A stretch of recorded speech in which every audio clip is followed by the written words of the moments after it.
আসসালামু আলাইকুম রহমতুল্লাহ।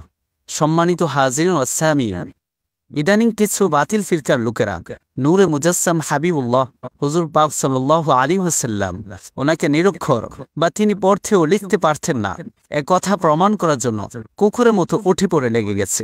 তারা সিরাতে ইবনে ইসহাক রহমতুল্লাহি আলাইহি ওনার একটি রিওয়ায়াত দিয়ে দলিল পেশ করে থাকে।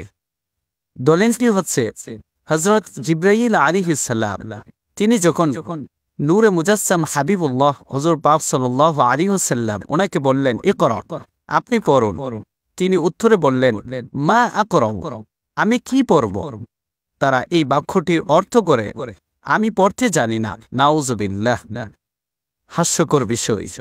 এর জবাবে বলতে হয়, দাদু ভাই, বাক্যটির শুরুতে মা যে হরফটি আছে তা মূলত মায়ে নফি নয়, বরং সেটি হচ্ছে মায়ে ইস্তিফাম, অর্থাৎ প্রশ্নবোধক, যা অনেক কিতাবে বর্ণিত হয়েছে। যেমন আল বিদায়া ওয়ান নিহায়া কিতাবে প্রথম খণ্ড 403 পৃষ্ঠা, মুস্তাদুল হারিস দ্বিতীয় খণ্ড 867 পৃষ্ঠা, ইমতাউল আসমাঈ তৃতীয় খণ্ড 25 পৃষ্ঠায় রয়েছে। দেখুন, ইকরা কুলতু মাযা আকরা। হযরত জিবরাইল আলাইহিস সালাম তিনি যখন নূরে মুজাসসাম হাবিবুল্লাহ হুজুর পাক সাল্লাল্লাহু আলাইহি ওয়াসাল্লাম ওনাকে যখন বললেন, ইকরা, আপনি পড়ুন, তখন নূরে মুজাসসাম হাবিবুল্লাহ হুজুর পাক সাল্লাল্লাহু আলাইহি ওয়াসাল্লাম এর জবাবে বললেন, মাযা আকরা, আমি কি পড়ব? অর্থাৎ এখানে লক্ষণীয় বিষয় হচ্ছে যে এখানে হচ্ছে মাটা হচ্ছে মায়ে ইস্তিফহামিয়া, মায়ে নফি নয়।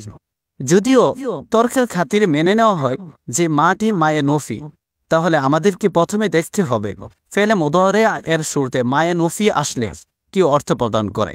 আসুন আমরা নিয়ম দেখি।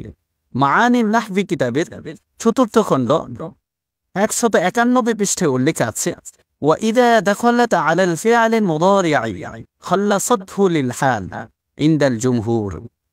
অর্থাৎ জুমহুর উলামায়ে কেরামদের নিকট মা যখন ফেলে মুদারে এর শুরুতে আসে তখন সেটি শুধুমাত্র ফেলে মুদারেকে বর্তমানের জন্য নফি করে। যেমন পবিত্র কালামুল্লাহ শরীফে বর্ণিত হয়েছে, ক্বালু ইয়া শুআইবু মা নাফকাহু কাসীরাম মিম্মা তাকুল। অর্থাৎ কাফেররা বলল, হে শুআইব আলাইহিস সালাম, আপনি যা বলেছেন তার অনেক কথাই আমরা বুঝি না। অর্থাৎ এখানে বর্তমানকে নফি করেছে, অর্থাৎ তারা বর্তমানে তারা বুঝে নাই। অতএব আমরা এই নিয়মের ভিত্তিতে মা আকরাউ এর অর্থ যদি করি তাহলে অর্থ হবে আমি পড়ছি না, অর্থাৎ এখন আমি পড়ছি না, তাই বলে আমি পড়তে পারবো না বা পড়তে সক্ষম হব না, এই অর্থ কখনো নেওয়া যাবে না, যা নিয়মের বিপরীত এবং আকীদার বিপরীত হয়ে থাকে। অথচ নূরে মুজাসসাম হাবিবুল্লাহ হুজুর পাক সাল্লাল্লাহু আলাইহি ওয়াসাল্লাম তিনি সব সময় পড়তে ও লিখতে পারতেন। এটাই হলো আহলে সুন্নাত ওয়াল জামাতের বিশুদ্ধ আকীদা। মহান আল্লাহ পাক রব্বুল আলামিন তিনি যেন আমাদের সবাইকে বোঝার তৌফিক দান করেন। আমিন।